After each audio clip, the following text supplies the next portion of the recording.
اپنے لرنر ہونے کو مان لینا، کیونکہ آپ ایکسپرٹ ہو سکتی ہیں، 6 مہینے میں ایکسپرٹ ہو سکتی ہیں اگر آپ تہیہ کر لیں کہ آپ نے گفت و شنید کم از کم ماں باپ کی حد تک اور میاں بیوی کی حد تک سیکھ لینی ہے۔ اگر بزنس نیگوسیشن آپ نے نہیں بھی سیکھنے تو ماں باپ کی حد تک یا بہن بھائیوں کی حد تک یا میاں بیوی کی حد تک اگر آپ ایکسپرٹ ہونا چاہتے ہیں تو آپ 6 مہینے میں ایکسپرٹ ہو سکتے ہیں۔ اگر 6 مہینے آپ کو بہت زیادہ لگتے ہیں تو 3 مہینے آپ ذرا زیادہ انٹینسو کام کر کے اپنے لیے ماحول کو بہتر بنا سکتے ہیں۔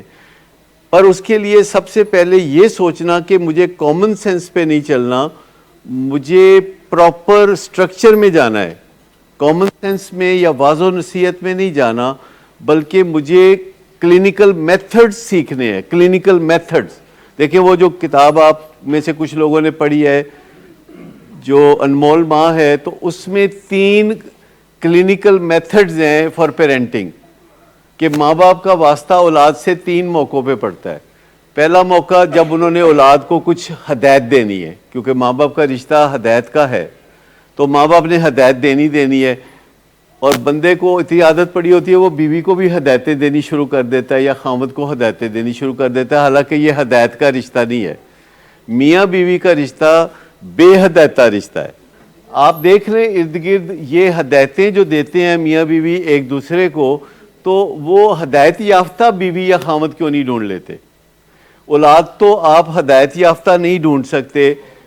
اولاد جب آپ کو ملتی ہے تو وہ اس وقت بہت برے حالات میں ہوتی ہے اولاد، وہ پیشاب پخانہ خود نہیں کر سکتے، وہ بات نہیں کر سکتے، وہ چل پھر نہیں سکتے، ان کے پاس سروائیول کوئی ہوتا نہیں ہے، رو دھو کے انہوں نے اپنا حال دل بیان کرنا ہوتا ہے بچوں نے، اور ماں باپ نے ان کے ساتھ ہدایت کاری کرنی ہوتی ہے۔ ماں باپ کا فرض ہے کہ تربیت کریں۔ تو میاں بیوی کا ایک دوسرے کی ہدایت کا رشتہ ہے نہیں، ان کا رشتہ ہے محبت کا، رومانس کا، ساتھ کا، قربت کے لمحات۔ انسان مشورے کی حد تک اگر کرنا چاہتے ہیں تو وہ ٹھیک ہے، لیکن اگر آپ آخر میں کنٹرول ہی کرنا چاہتے ہیں اور اگلا بندہ کنٹرول نہیں ماننا چاہتا، تو پھر آپ کے اندر وہ جو اصل رشتہ ہے زخمی ہو جائے گا، جو رومانس کا ہے، کمپینین شپ کا ہے، قربت کے لمحات کا ہے، اور دونوں منہ ایک دوسرے سے اپوزٹ موڑ کے اگر سو جائیں گے تو دونوں کو کتنا ثواب ہوگا۔ ایڈوانٹیج لے سکتے ہیں آپ ایک دوسرے کی، لیکن میاں بیوی کا جو رشتہ ہے جس کی خاطر اصل میں اندر کی بات جس کی خاطر آپ اس رشتے کی طرف بڑھتے ہیں وہ کیا ہے؟ آپ اسے بھیٹ چڑھا دیتے ہیں اس بھیانک نکتہ چینی کے جس کے بعد بیوی اچھی لگتی نہیں ہے، یا خامد فار دیٹ میٹر۔ ماں اور باپ کے درمیان بچے کے معاملے میں سالیڈیرٹی شو کرنا ہے، بچے کا معاملہ ہے، اور ماں اور باپ اس میں اگر اختلاف رکھتے ہیں تو بچے پہ برا اثر پڑے، لہٰذا اس میں اتفاق رائے ضروری ہے۔ اور اگر باپ کوئی پالیسی اختیار کر رہا ہے تو ماں اس کا ساتھ دے، ماں کر رہی ہے تو باپ ساتھ دے، تو اس کو ہم کہتے ہیں سالیڈیرٹی۔ سالیڈیرٹی وہ میاں بیوی زیادہ شو کریں گے ایک دوسرے کے ساتھ کہ جو ایک دوسرے پر نکتہ چینی کرنے سے پرہیز رکھتے ہیں، یا وہ زیادہ سالیڈیرٹی شو کریں گے جو دن رات ایک دوسرے پہ نکتہ چینی کرتے ہیں، جو پرہیز کرتے ہیں، جو ایک دوسرے کی فیس سیونگ کا خیال رکھتے ہیں، جو نکتہ چینی آل اراؤنڈ نہیں کرتے، کوئی شکایت ہو تو شکایت کر دیتے ہیں اور اپنی ضرورت بتا دیتے ہیں۔ وہ کہتے ہیں آپ نے شام کو 6 بجے آنے کا بولا تھا اور اب آپ 10 بجے آ رہے ہیں، تو یہ میری ضرورت ہے کہ آپ وعدہ پورا کریں، تو بات ختم ہو گئی۔ مطلب یہ ہے کہ لمیٹڈ ٹو ون پوائنٹ رہیں، اپنے ایجنڈے کو محدود کریں۔ آگ کو پھیلانا اچھی بات نہیں ہے۔ اگر ایک شکایت آج پیدا ہوئی ہے تو آج اس شکایت کے ارد گرد بات کر لیں، اور پچھلے سال کی ساری شکایتوں کو تازہ نہ کریں، اور آئندہ آنے والے سالوں کے بارے میں بری پیش گوئی نہ کریں، تو اس سے زیادہ فائدہ ہوگا کہ اگر آپ ایک چیز کے بارے میں کہیں کہ مجھے بس آج اتنی ہی شکایت ہے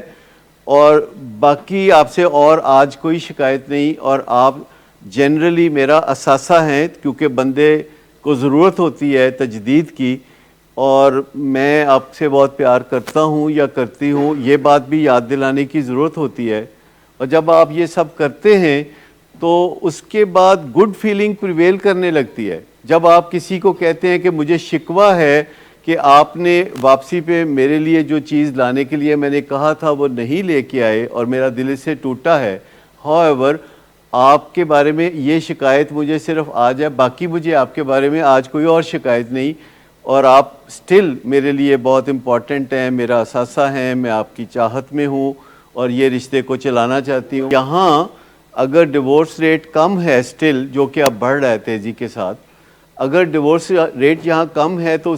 اس کی وجہ یہ نہیں ہے کہ میاں بیوی ایک دوسرے کے ساتھ حسن سلوک کرتے ہیں. اس کی وجہ یہ ہے کہ معاشرہ طلاق کو بہت شجر ممنوعہ سمجھتا ہے, اور معاشرہ عورتوں کو خاص طور پر ابیوز کے باوجود نباہ کرنے کے لیے کہتا ہے, اور خواتین کا روزگار پہ نہ ہونا بھی اس کی وجہ ہے, اور بچوں کا معاملہ بھی ہوتا ہے جو خواتین دیکھتی ہیں. تو ہر وہ میاں بیوی جن کے درمیان طلاق نہیں ہوئی ہوتی, اس کا مطلب یہ نہیں کہ وہ اچھی زندگی گزار رہے ہیں. ہو سکتا ہے کہ دونوں میں سے ایک کی زندگی میزریبل ہو اور دوسرے کی زندگی پیتھیٹک ہو. اب آپ یہ کہیں گے کہ اگر ایک کی میزریبل ہے تو دوسرے کی تو اچھی ہونی چاہیے, لیکن میں آپ کو بتاؤں کہ اگر کوئی رشتہ ابیوسو ہے, اگر کسی رشتے کے درمیان ایک ابیوز کرتا ہے اور دوسرا برداشت کرتا ہے, تو نقصان ایک کا نہیں ہوتا, دونوں کا ہوتا ہے. جو ابیوز کا نشانہ بنتی ہے, جو کہ اکثر بیوی بنتی ہے, تو اس کو تو تکلیف ہوتی ہی ہوتی ہے, لیکن جو ابیوز کرتا ہے وہ اپنی شادی کے لطف و سرور سے محروم ہو جاتا ہے. مطلب جو اپنی بیوی کو خوش نہیں رکھتا, وہ اپنی بیوی سے واپسی میں وہ لطف و سرور حاصل نہیں کر سکتا جو کہ ایک زندہ و پائندہ رشتے میں ہوتا ہے. تو کوئی بندہ دنیا کو بتا سکتا ہے کہ اس نے اپنی بیوی کو کتنا ڈرا کے اور دبا کے رکھا ہوا ہے, اور بیوی کتنا اس کے ساتھ جی سر کر کے چل رہی ہے, لیکن at the end of the day کیا وہ بندہ اپنی بیوی کی دل کی اصلی محبت کو دھڑکنوں سمیت محسوس کر سکتا ہے؟ تو وہ ان کا ایک ساتھ رہنا اس بات کی نشانی نہیں ہے, یا ایک کا بات ماننا اور ایک کا منوانا نشانی نہیں ہے اچھی شادی کی. اصل بات یہ ہے کہ آپ بیوی سے کچھ کہیں اور بیوی دل سے وہ مانے, اور بیوی خامد کو کچھ کہے تو خامد وہ دل سے مانے, اور اس میں دھونس کا پہلو نہ ہو تو مزہ پورا رہے گا. ورنہ چھوٹی چھوٹی باتوں سے مزہ کرکرا ہوتے ہوتے نیچے آنا شروع ہو جائے گا, اور آخر کار وہ رہیں گے تو اکٹھے ہی, لیکن مطمئن نہیں رہیں گے, جس سے کہ